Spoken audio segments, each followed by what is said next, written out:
Readymades की दुकान पर जाती है। फिर आइए देखते हैं आगे क्या होता है। भूख लगी जोरों की भूख लगी। चॉकलेट खाओ, बिस्किट खाओ या सारी दुकान ही खा जाओ।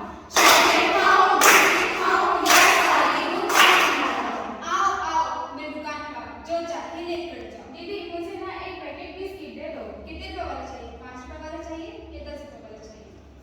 मेरे पास तो 20 रुपए है। अगर मैं 5 वाला लूंगी तो 4 पैकेट आएगा जिससे मैं पेट भर खा सकूंगी। दीदी मुझे ना 5 वाला दे दो।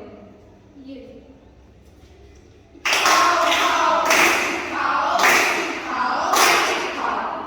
घर जाने के बाद रिया के पेट में जोर का दर्द होने लगा। फिर उसकी मम्मी उसे डॉक्टर के पास लेकर जाती है। अरे बेटा रिया, क्या हुआ? मम्मी पेट में दर्द हो रहा है। डॉक्टर साहब देखिए तो मेरी बेटी को क्या हुआ? कल सुबह से इसके पेट में दर्द है और उल्टियाँ भी कर रही है। इधर भी दर्द है? हाँ डॉक्टर।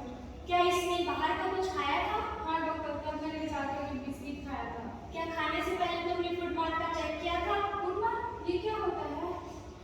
FSSAI एंड FPO खाद्य पदार्थ की गुणवत्ता की जिम्मेदारी लेता है। साथ ही हमें यह बताता है कि खाद्य पदार्थ खाने योग्य है या नहीं।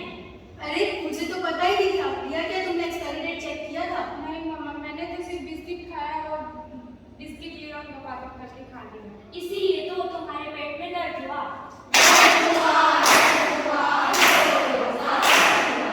कोई भी खाद्य पदार्थ लेने से पहले हमें इन बातों पर ध्यान देना चाहिए।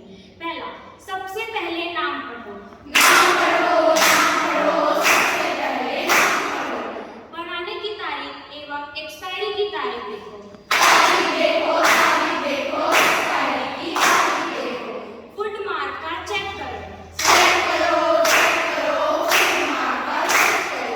चीज भली महंगी हो पर सेहत के लिए अच्छी हो।